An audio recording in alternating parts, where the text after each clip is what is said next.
Alright, howdy gents, welcome to a Gunner Heat PC. This game has been on my radar for quite some time now. I think it's actually finally time to talk about it a little bit here in this video, as it just got its own Steam page with a release scheduled for the summer of 2022. I'd just like to mention that you can now actually already play Gunner Heat PC or GHPC yourself by downloading it for free or donating a few dollars on their Patreon if you really like what you see and you want to support the project. Patreon supporters do get access to some exclusive Patreon vehicles for the time being. I've linked all of that plus their Steam store page below in the description. So the current game is set in the Fulda Gap in Europe in 1985 at the height of the Cold War.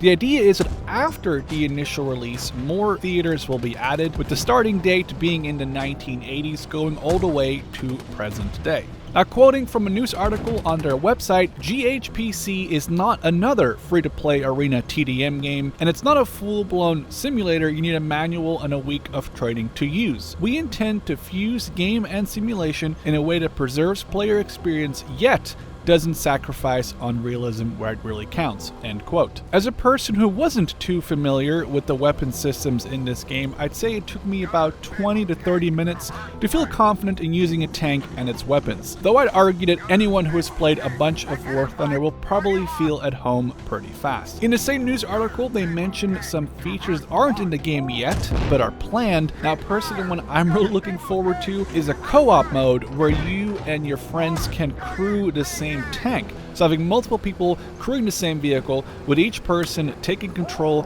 of the driver, commander, gunner, respectively. So talking about vehicles, there's currently quite a decent selection in-game already. The in-game Proving Grounds allows you to inspect and mess about with some of the non-tank units in the game.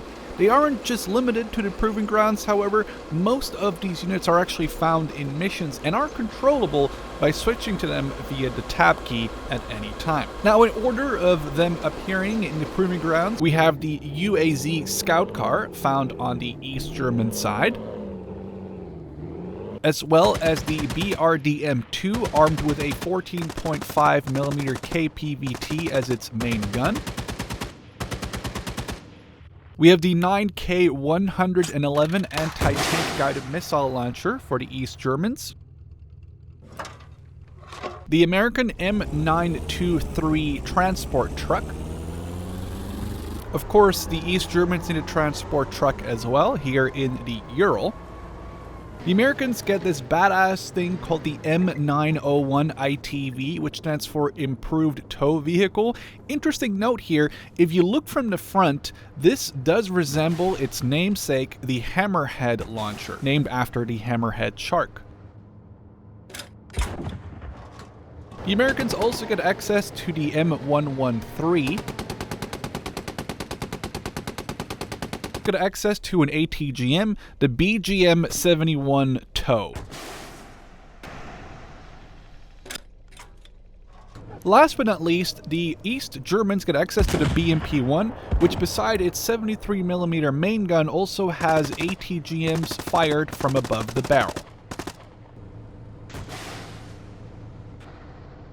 To further enhance the experience of combined arms warfare, both AI-controlled infantry and aircraft are planned to make an appearance further down the line. Of course, something has to protect the ground forces from said aircraft. Anti-air vehicles are also in the pipeline. So the stuff I showed earlier is cool and all, but really we should talk about the main thing in GHPC, obviously the tanks.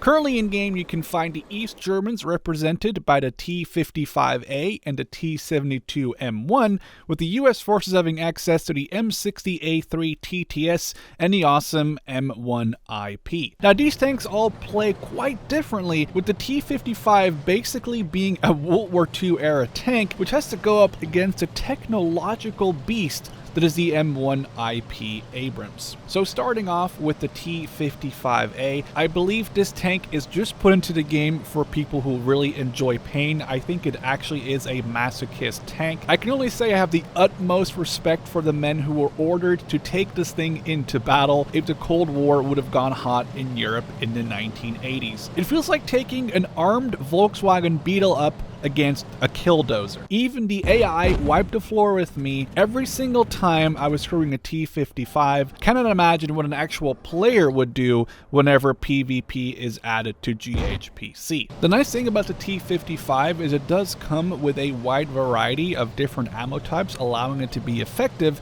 against all sorts of different enemy units. Having all these ammo types is one thing, being able to engage enemy units at longer ranges is another one. Without a laser rangefinder, the gunner of a T-55 has to rely on the built-in rangefinder that you can find on the bottom right of the sight picture. You have to line up the bottom of the tank along the bottom of the rangefinder, and then whenever the top of the tank fills the exact picture, that is your range. However, using this method is basically a guaranteed way to die. You have to be completely stationary while doing this, allowing the capitalist laser range-finding M60 and M1 tanks to nail you down while you're trying to put their tank in your sights. Honestly, I found it was way easier to just guesstimate a range and pray you are anywhere near than adjust and hopefully knock them out. This is again an absolute masochist tank only for the die-hard T-55 fan, although I can see the aesthetic appeal of the tank for sure. Moving on from the T-55, we have the T-72M1.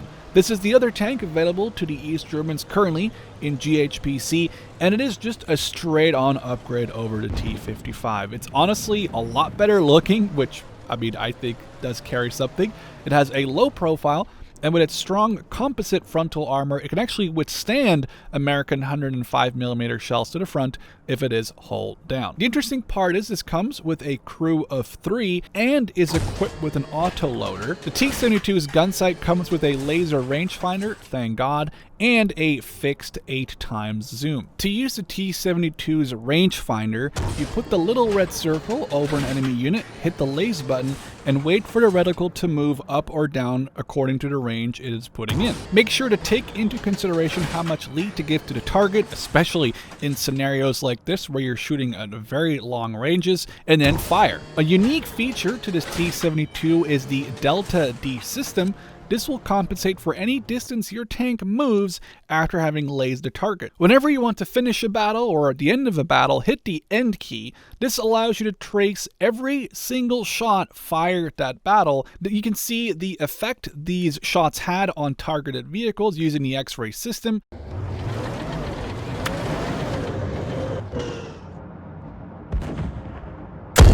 Gegnerfahrzeug ausgeschaltet.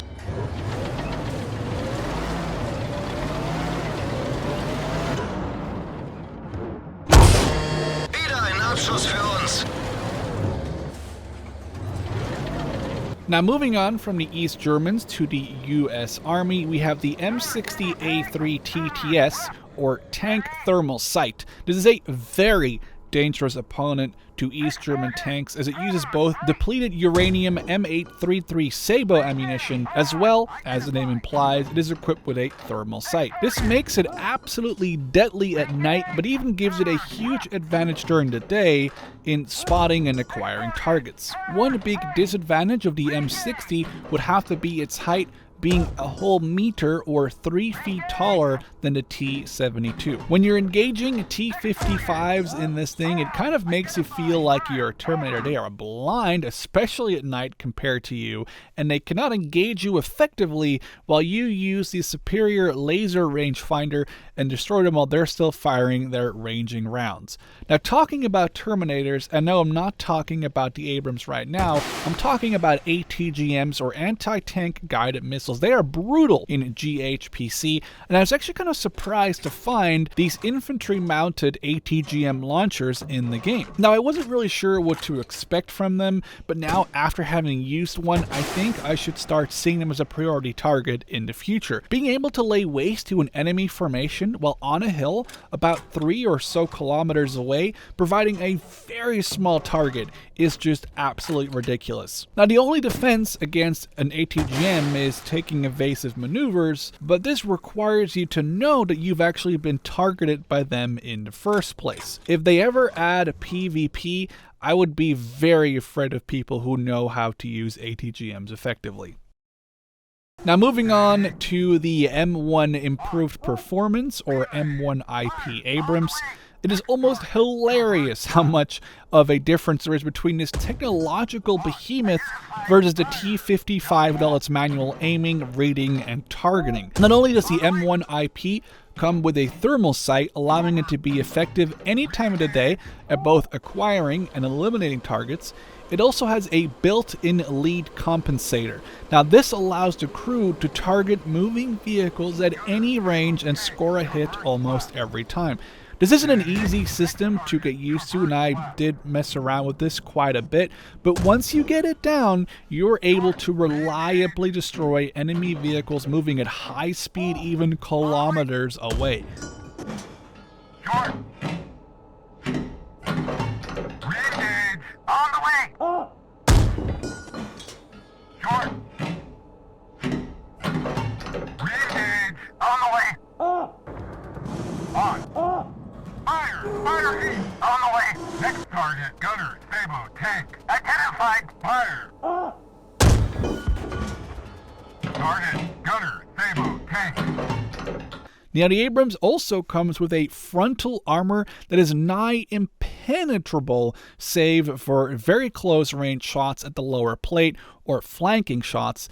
Now, the Russians did possess ammo that could penetrate the front of the M1 IP, but they weren't nice enough to share this with the East Germans. So as of this video, the East Germans have to be very careful where to aim on the Abrams, or like I said, just outflank it. Honestly, playing the Abrams after using the T-55 is a completely different experience. Now, we talked about all of the tanks in GHPC and looked at them in some detail. I think it's only fair I mention maybe a wish list of sorts. I think it would be cool to see, by the way, what your top 3 or top 5 or even top 10 of tanks or vehicles you'd like to see added to the game would be, so let me know in the comments. For me personally, in no particular order, I would love to see the Chieftain, the T-80, and the Leopard tank series make it into the game at some point. Of course, I hope to see more tanks and more battlefields in the future, especially when the game releases on Steam in the new year. For now, I hope you guys like this early look at GHPC, and I'd love to see you all in the next one.